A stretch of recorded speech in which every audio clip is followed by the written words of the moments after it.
Hey there.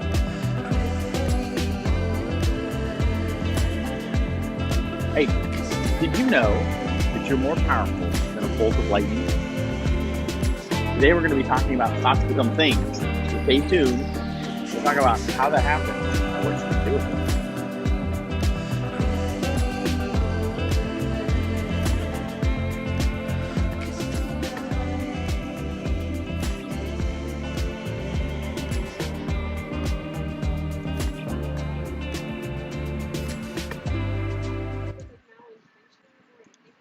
Hey, hi everybody.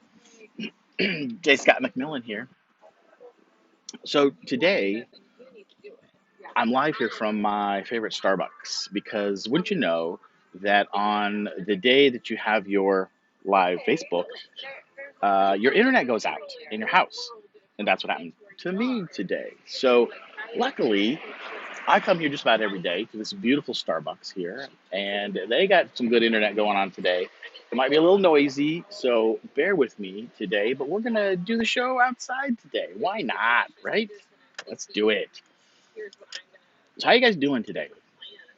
Hopefully everybody can hear me okay. See if I got my mic up. Yeah, we do.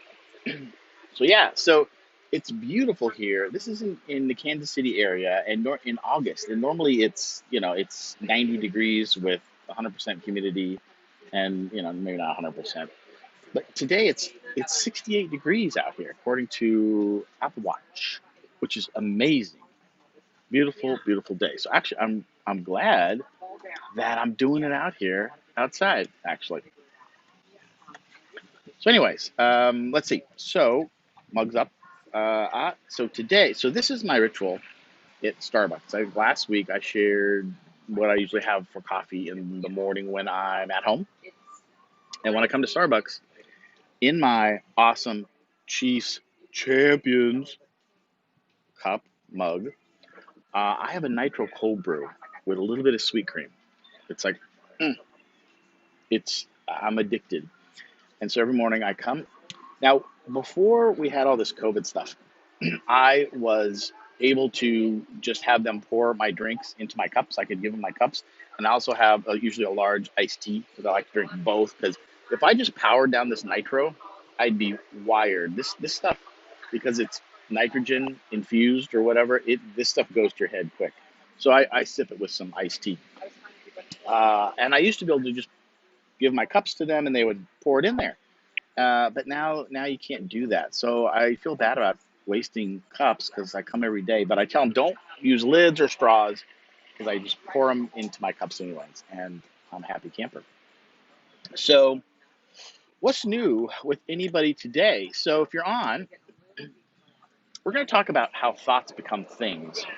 But as we go through here, I'd like to know what you guys think about that, if you believe it, and if you had any experience with it about manifesting in your life. And I'll talk a little bit about that. We're going to go into some of the science today.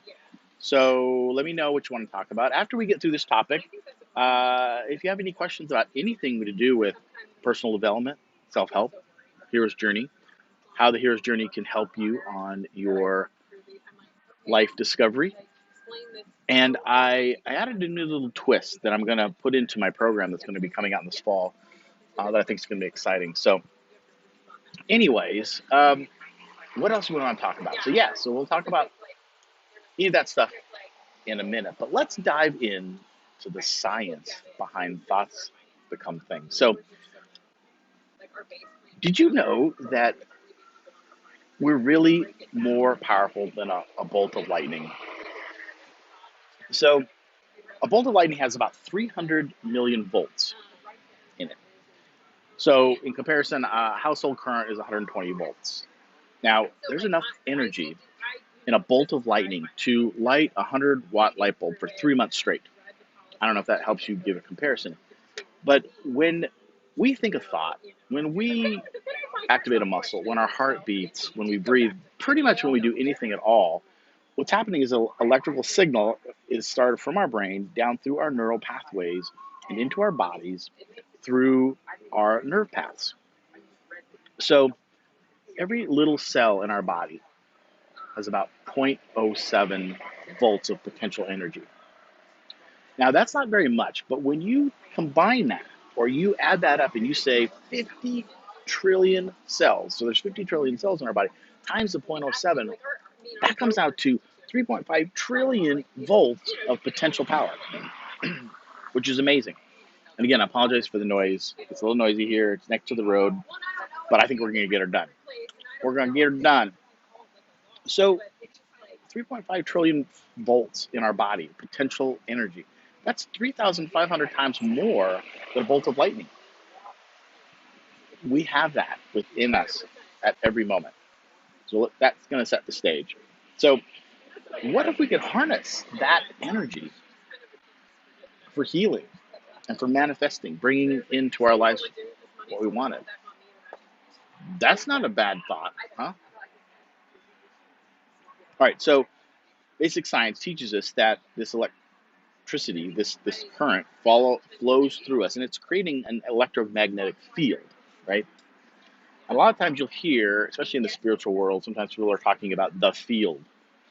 And in my interpretation, we're talking about a combination of one, the field that you're generating, connecting to the universal field of energy. But when we talk about the field, that's really what we're talking about, our electromagnetic field that we put out. And so it extends about 3 feet from us. Some people say it actually extends almost 8 feet. And some people say that it actually extends infinity because the machine they used only could measure out to 8 feet. I heard that story before. It's kind of funny. So we don't really know, but we know that we are creating this electromagnetic field that's generated around us, right? So when you think a thought, you're going to activate this circuit in your brain, which activates the nerves in your body. And when you think a different thought, you're going to activate a different neural pathway and down to a different circuit path. And so we've all heard of neuroplasticity. And what happens is that when we think a thought over and over and over, we're actually building up that neural pathway and reinforcing it, almost literally building up the density of that neural pathway. And so when we have a traumatic situation in our life, that neural pathway, because of the emotions, because of what happens and the fact that it's so traumatic to us, we usually build up a pretty dense neural pathway to that. And so that anything that resembles that, or sometimes just because our dreams or nightmares or whatever, we are having this connection of this neural pathway. And so it's instantaneous. The bigger, the thicker, the denser the neural pathway, the more we're going to have that thought. So if you've got negative thoughts or you've got a traumatic thought in your mind, it's really easy for something to trigger you or to think that thought, right? So the key is, and I'm getting a little bit off topic here, but the key is then, if you want to change that, you've got to rewire that neural pathway. And because it's so dense, especially with trauma, sometimes it takes a while, but you can rewire that neural pathway and that pathway of the nerves that affect the whole body. Because a lot of times trauma embedded in our bodies can cause a lot of physical pain too. And you got to rewire starting from the neural pathway down through the nerves of the body. So when we think a different thought, we're actually creating a different neural pathway, right? So if we create a positive thought, we're going to have a different connection. And what happens is if you build up this new neural network, this new path of, say, positive thoughts, when the old neural network doesn't get any activity, it's going to actually prune away and eventually just go away. And that really is the key to helping heal trauma. So we know now that the shape of this electromagnetic field, it kind of depends on what you're thinking and how you're thinking, and you can change it all the time. So really, this field is carrying all of your emotional, your mental, your states outward. And so anybody in your field or not around you is going to be impacted by those thoughts because they actually are in your field. So think about that every time that you're walking along and you're around people and what's happening in your thoughts is really affecting them. So we'll get to this in a minute because it's going to be really important. So what can we do with that? Well, when waves forms sync up in the scientific method, physicists call that coherence. Now, when your heartbeat and your brain sync up, especially during meditation or in a time where you're in a real mellow, peaceful state, this is called heart brain coherence, and it's really powerful. Now, this is the state that you want to be in when you're creating or manifesting into your world, or really anytime. Now, we can't always walk around in this state of meditation and alpha and bliss all the time, but if we really want to create and rewire these neural pathways, this is the state we want to get into. And the easiest way to do that is through meditation, sitting down, calming the brain down, breathing, and getting the heart and the brain into that coherence. And so we know from physics that coherence is this really powerful, entrained or in harmony waves or frequency, right? So when we're in this heightened sense of coherence between heart, brain, and coherence, we're in this joyful, peaceful, it's just a sense of well-being. These are very high frequencies. Now this frequency now is emitting, so your field is full of these high frequencies. Okay, so remember that we are more powerful than a bolt of lightning. So the frequencies that we're emitting are very powerful. And we talked about how it can affect people. So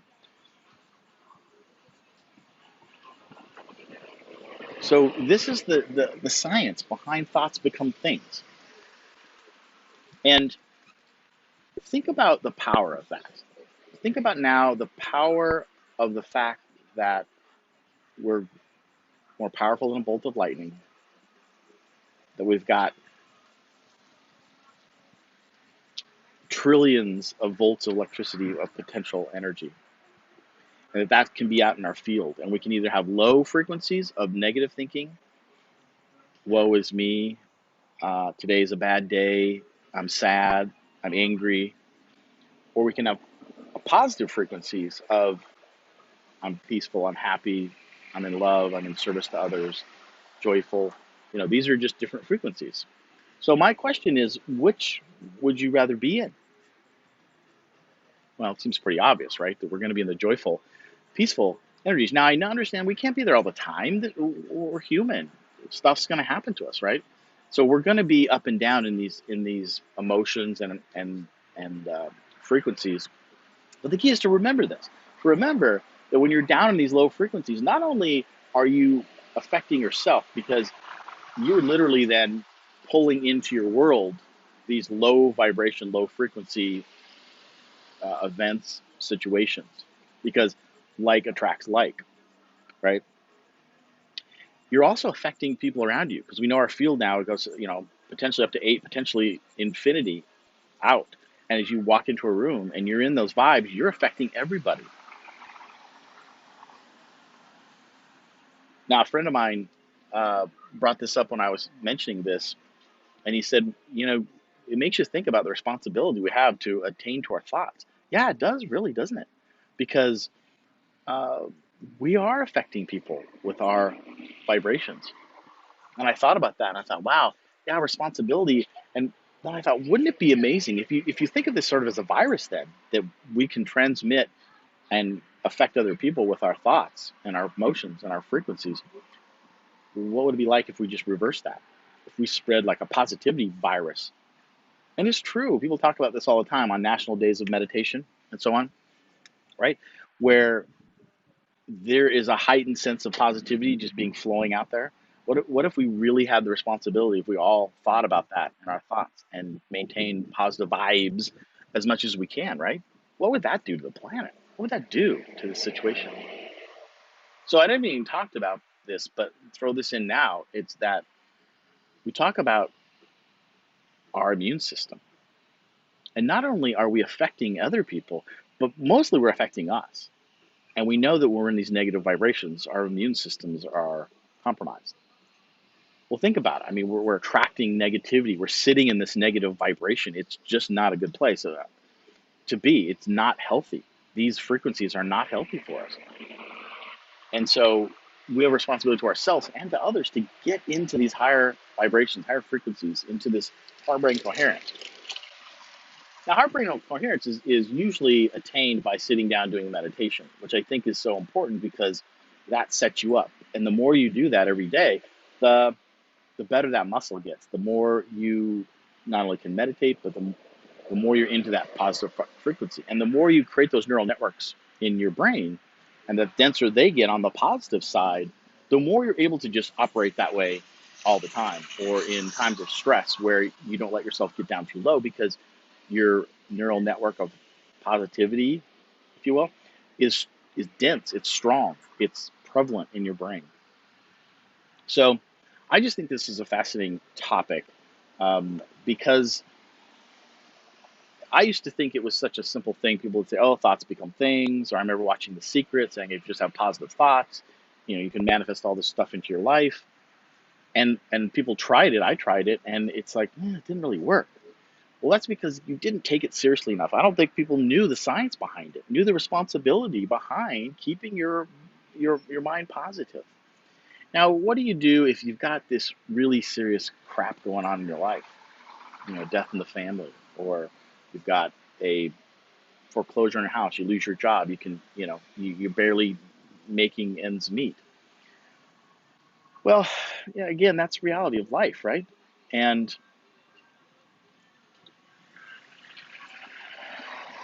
I guess I would say at this point that the key is to keep in your mind or to think about what we just talked about today and what is happening.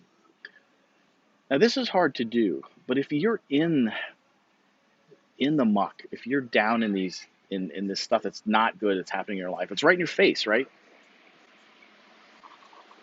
There's a lesson to be learned, so it's good to be in it and not push it away completely. The people that basically have bad things happen to them in their life but almost refuse to accept it and ignore it, I don't think that's the answer, because that doesn't it it doesn't open yourself up to the real feelings that we all need to be in our real feelings. We can't shut out real feelings because it always comes back to haunt us more.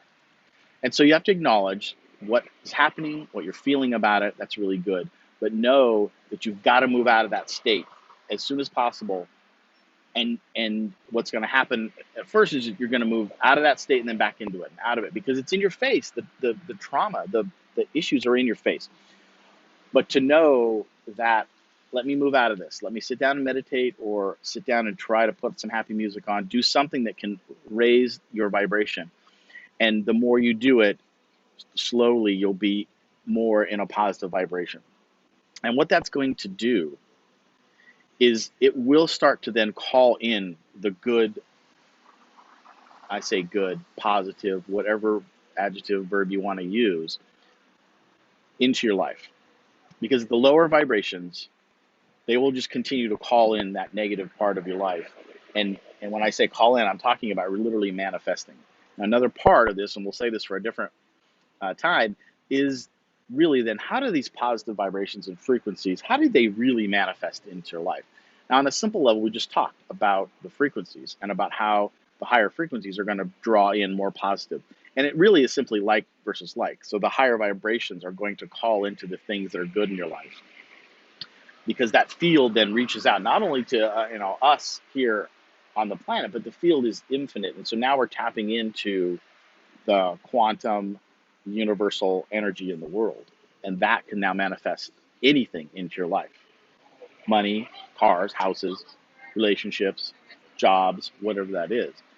And it really is about staying in that frequency.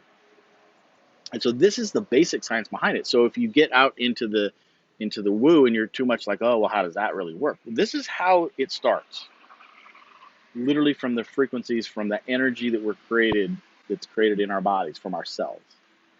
And we can manipulate that, and that's called our field. And later we'll get into then how do we then take this what's happening in our field and then manifest out to the universe? How do we call in the good?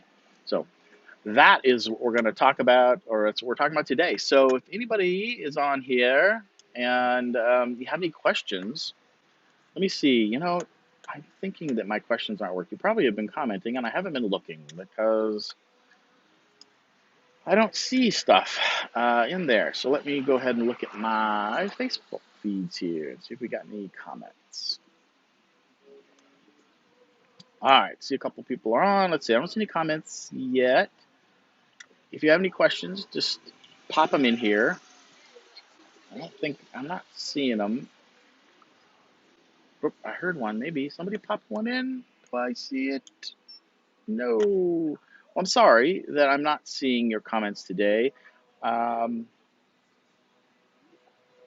let's see, let's try over here. I heard somebody maybe made a comment. Let's see. Can't see them. Sorry. Anyways, well, so that's what I really wanted to cover today. And if you really want some more detailed information about this, it's a step-by-step guide. In my book, Be the Hero of Your Life, I wrote a lot about this. The first part is to how to take your hero's journey, understand your life, and how your life has made you who you are today. And the second half of the book is a lot about manifesting. How then do I create the life of my dreams? And I go into lots of detail about how to do this. And so, cool thing is the Kindle version of my book, Be the Hero of Your Life, is on sale for $1.99 for this week only. So if you haven't picked that up, go out there, go to Amazon and pick up a copy. Just search on Amazon, Be the Hero of Your Life. And the Kindle version's $1.99. Next week, it'll go back up to $7.99. So grab a copy of that. And if you have a copy or you pick one up, if you could please leave me a review on Amazon, I'd really appreciate that. I always say that authors' lifeblood are reviews on Amazon. It's so important. It really helps us out. It gets me to spread the word even wider and farther, which I'd really appreciate. All right, so thanks for watching today. Stay tuned for next week as we go into some more topics about how to manifest the life of your dreams and any other fun stuff we can think of. And hopefully I can get my comments working so we can have a little bit of dialogue, because that'd be a lot of fun. So for now, I'm going to crank on that music and we will see you next week. Bye. Let's see if I can show you there's my view. Well, there's the street. Let's see. I want to get dizzy. There's my Starbucks. Yay. It's a beautiful day out here. I'm glad I got to do the show from out here today. Really cool.